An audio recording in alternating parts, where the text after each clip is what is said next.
Kamu kenapa nggak pakai jilbab? Orangnya. Kamu kenapa nggak hijrah? Suami saya ngelarang. Kan setelah nikah saya kan diserahkan pada suami. Suami yang bagaimana? La ta'ata li makhluqin fi ma'siyatil khaliq. Tidak ada ketaatan kepada makhluk kalau menyebabkan maksiat melawan Allah. Jadi Allah ghayatuna, semata-mata Allah semata, Allah saja. Tapi bukan berarti kita disuruh memusuhi suami, memusuhi istri, istri memusuhi suami. Jadi dipahami juga dengan baik. Sejak anak saya ikut pengajian, saya kehilangan anak saya, Pak Ustaz. Makanya banyak orang tua sekarang lebih khawatir anaknya ngaji daripada anaknya ikut LGBT. Mendingan anak saya ngisap ganja, dia tetap di rumah. Sekarang anak saya setelah ikut pengajian Ustaz Somad keluar mulu, etikaf mulu. Jadi perlu diluruskan bahwa kita tidak setuju dengan orang tua bukan berarti kita melawan. Wa in jahadaka ala an tusyrika bima laysa laka bihi ilm. Kalau orang tuamu itu memaksamu untuk melakukan sesuatu perkara yang kamu tidak tahu, fala tuti'huma, jangan ikut mereka. Jangan ikut. Wa sahibhuma fid dunya ma'rufa. Tapi tetap bergaul dengan baik. Kamu jangan pakai jilbab, kamu mesti pacaran, jangan ikut. Karena kata-katanya itu melawan Allah. Tapi apakah kita boleh memutuskan hubungan? Enggak. Tetap senyum, tetap baik. Kalau nggak tahan, izin. Tapi setelah pulang, tetap cium tangannya, tetap kasih dia makanan yang paling dia suka, belikan dia kain, ajak dia jalan. Doa silahul mu'min, doa senjatanya orang beriman. Sholat malam doakan dia, bukakan pintu hati ibu saya ya Allah, supaya dia bisa terima saya hijrah. Doakan pintu hati bapak saya ya Allah, supaya dia bisa terima saya hijrah. Karena saya hijrah ini juga untuk menyelamatkan dia dari azab Allah. Karena kalau saya tidak hijrah, dia sudah salah berkali-kali. Dulu dia tidak masukkan saya ke TK Islam. Akhirnya saya cuma pandai nyanyi dan joget-joget. Dulu saya dia tidak masukkan saya ke SMP Islam. Sekarang saya cuma tahu fisika, kimia, biologi, matematika. Dia dulu tidak masukkan saya ke pondok pesantren. Karena orientasi dia bagaimana selesai S1, S2 kerja punya uang. Maka saya ingin di akhir ayatnya ini, hari tuanya ini dia bahagia ya Allah. Doa silahul. Jadi poin yang ketiga adalah mesti menanamkan keyakinan saya ikut Allah, hati Allah, wa atiur Rasul, ikut Rasulullah, jangan dipisah. Ikut Allah apa ikut Rasulullah itu sudah sepaket. Hati Allah, ikut Allah, wa atiur Rasul, Rasulullah SAW, wa ulil amri, ulama. Tanya ulama kalau nggak tahu. Fas'alu ahla dzikri, tanya ulama kalau tidak tahu, bingung. Wa itu ti aksara man fil ardi, kalau kau ikut orang kebanyakan, orang banyak, yudillukan sabilillah, mereka hanya akan menyesatkanmu dari jalan Allah Subhanahu wa ta'ala. Yang keempat, manisnya ibadah, ketenangan letaknya dalam hati. Jadi kalau orang tenang karena makanan itu di mulut, di leher, sejengkal. Makanan kalau udah lewat di sejengkal nggak ada rasanya lagi. Tenang karena kenyang itu di lambung. Paling bertahan 2 jam, habis itu lapar lagi. Ketenangan hijrah letaknya di hati. Hati bukan punya kita, punya Allah. Maka ketenangan itu turunnya melalui apa? Ibadah. Berbanyak sholat sunat, berbanyak sholawat, berbanyak istighfar, berbanyak zikir la ilaha illallah, subhanallah bihamdihi, subhanallahil azim, berbanyak sedekah. 3 ibadah. Ibadah badan, tegak, rukuk, sujud, baca Quran. Ibadah harta, zakat, wakaf, infak, sedekah. Ibadah hati, ridho, tawakal, qanaah, zuhud, ikhlas, ibadah.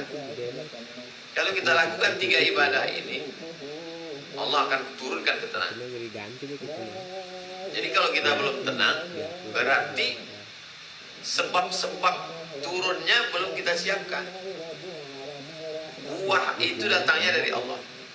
Sebab-sebabnya Tanam benihnya ke dalam tanah, siram, jaga dari hama wereng, kasih pupuk, berbuah.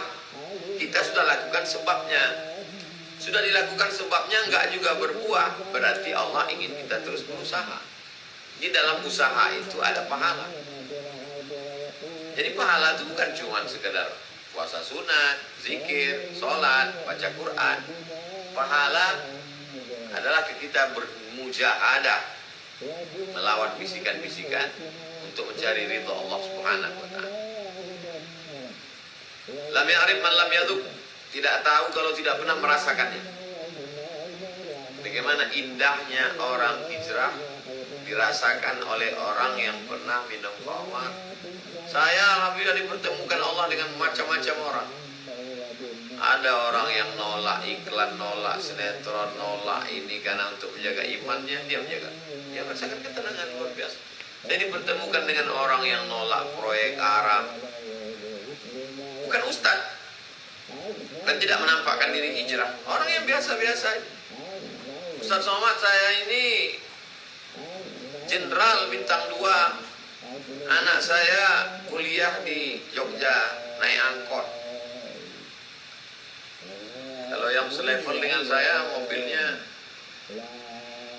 anaknya punya mobil, dia punya mobil, istrinya punya mobil, anak pertama punya mobil, anak nomor 2 punya mobil. Anak saya kuliah di Jogja naik angkot, Pak Ustaz.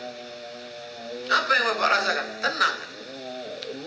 Ketenangan itu, dia itu gak bisa diceritakannya ke saya. Karena yang merasakannya cuma dia. Siapa yang menurunkan ketenangan itu? Allah. Kenapa Allah turunkan ketenangan kepada dia? Karena dia mampu menahan yang haram. Dia tidak bahagiakan anaknya dengan uang haram. Makhluk-makhluk unik ini banyak dipertemukan Allah dengan saya. Supaya apa? Supaya Allah mau ngasih tahu, hai Abdul Somad, orang-orang yang kau baca dalam Quran, yang kau baca dalam hadis, yang kau baca dalam sejarah orang-orang soleh, masih ada sampai zaman sekarang. Orang yang nolak uang 1 koper di Sogo ada. Orang yang resign karena takut buat haram ada. Orang yang menolak melakukan perbuatan zina ada. Orang yang mualaf masuk Islam, ulang hidup dari nol, gak ada apa-apanya sampai bangkit lagi ada.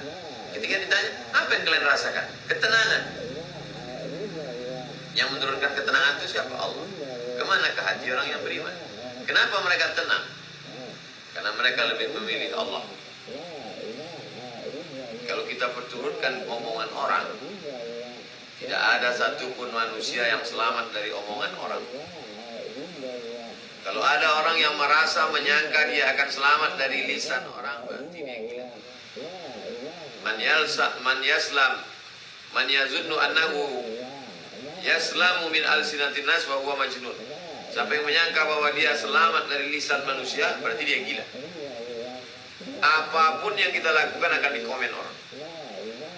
Nabi Muhammad SAW dikomen orang, kata mereka, wah majnun, gila, satirul awalin, tukang dongeng, nenek moyang, sahir, tukang sihir. Yakinkan yang kita lakukan ini benar menurut Allah, benar menurut Rasulullah, benar menurut ulama, tidak menyimpang, tidak salah, tidak sesat. Kita ikut pengajian, ustadznya ada, jelas, Ahlussunnah wal Jamaah, bukan aliran sesat, bukan kajian tutup-tutup, eksklusif. Bismillah, tawakkalna ala Allah.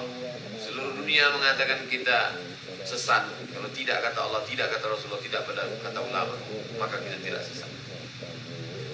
Itu dialog kita pada kesempatan ini bercerita tentang suka duka hijrah, sakitnya hijrah.